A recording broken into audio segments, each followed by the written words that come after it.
બતકના ઈંડા અને લાલચુ વરુ. તળાવને કિનારે એક બતકનું જોડકું રહેતું હતું. પતિનું નામ ગ્રુમ અને પત્નીનું નામ બ્રાઇડ હતું. બ્રાઇડ સાથે રહેતા કેટલા દિવસો થયા, પણ તે એક ઈંડું પણ ન આપ્યું. એ જ સમયે એક વરુ ત્યાંથી પસાર થતું હતું. અરે આ શું? આ કયા ઈંડાની વાત કરે છે? મને તો ઈંડા દેખાતા નથી. મને લાગે છે કે આપણે ગુફાવાળા બાબાને મળવું જોઈએ. મેં તેમનું ખૂબ નામ સાંભળ્યું છે. ગુફાવાળા બાબા? આ ઢોંગ હવે જંગલમાં પણ થવા લાગ્યો. ચલો ગુફાવાળા બાબા જ ભલે. ઈંડા તો થાય, ફાયદો તો મને જ થવાનો છે ને.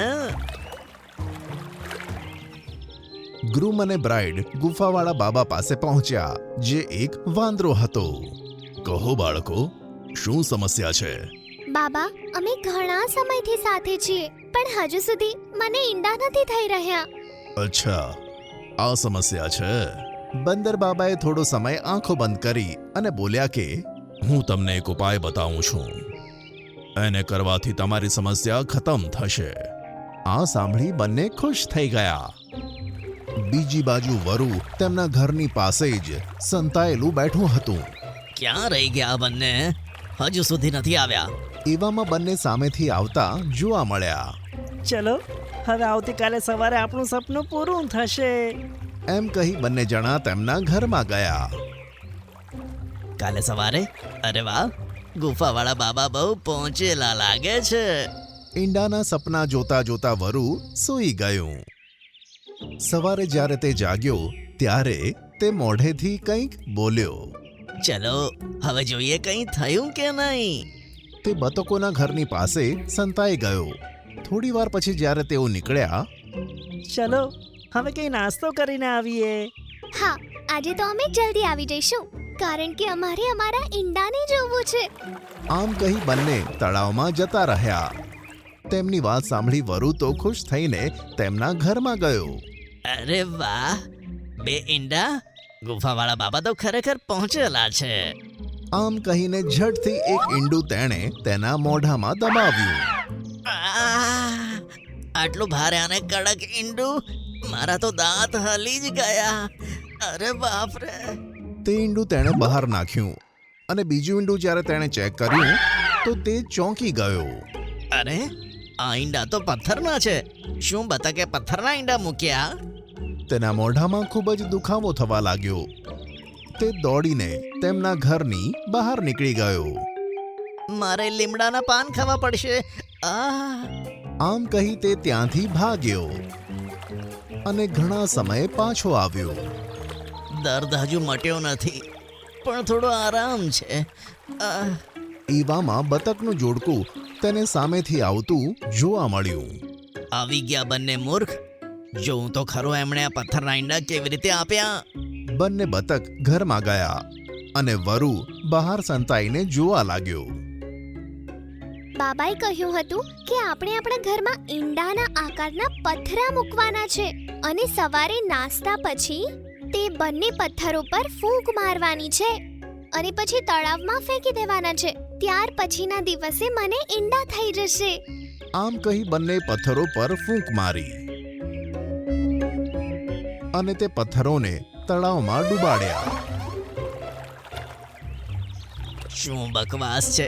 હું તો બેકારમાં વિચારતો હતો કે આ બતકે પથ્થરના ઈંડા મૂક્યા છે, પણ આ તો જાણી જોઈને પથ્થર મૂકીને ગયા હતા.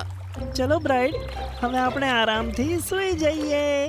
બંને પાછા તેમના ઘરમાં જતા રહ્યા. એમને લાગે છે કે તેમને હવે ઈંડા થશે. મૂર્ખ લોકો છે. પણ જો થઈ ગયા તો મારો જ ફાયદો છે, અને નહીં થાય તો નુકસાન તો છે જ નહીં. આમ કહી વરુ તેની ગુફામાં જઈને સૂઈ ગયો. સવાર પડતા બ્રાઇડ અને ગ્રુમ ઘરની બહાર નીકળ્યા. આ શું? મને તો આજે પણ કોઈ ઈંડું નથી થયું.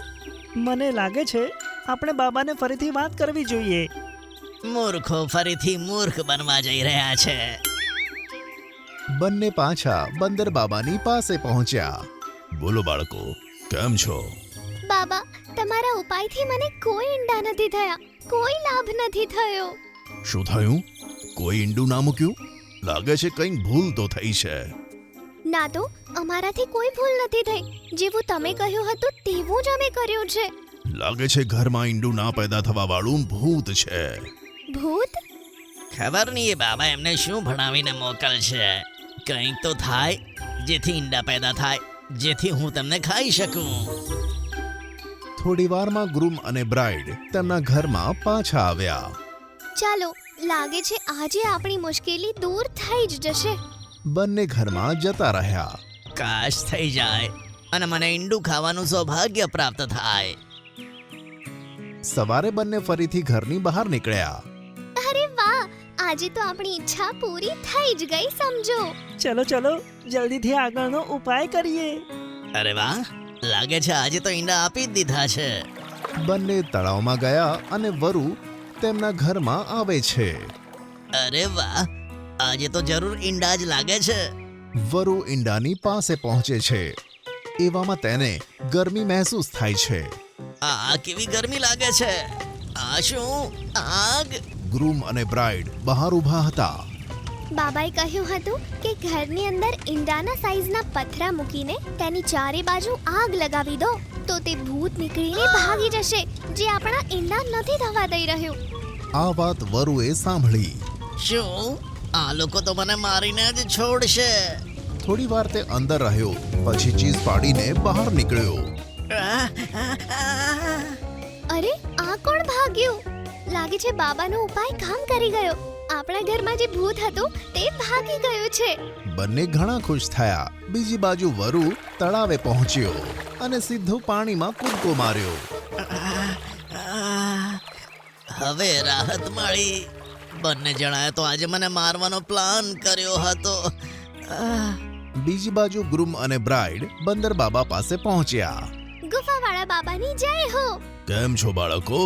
બહુ ખુશ દેખાવ છો. હા બાબા, તમારો ઉપાય કામ કરી ગયો. તમે અમને કહ્યું હતું ને કે અમારા ઘરમાં એક ભૂત છે અને તેના કારણે જ મને ઈંડા નથી થઈ રહ્યા. હા, કીધું તું. તે ભૂત તમારા બતાવેલા ઉપાયથી અમારા ઘરમાંથી નીકળીને ભાગી ગયો બાબા. શું ભૂત ભાગી ગયું? તમે એને ભાગતા જોયું? હા બાબા, ચીસો પાડતો પાડતો ભાગ્યો. ચલો પછી તો સારું થયું. મને લાગે છે તમને ઈંડા થઈ જશે. ધન્યવાદ બાબા.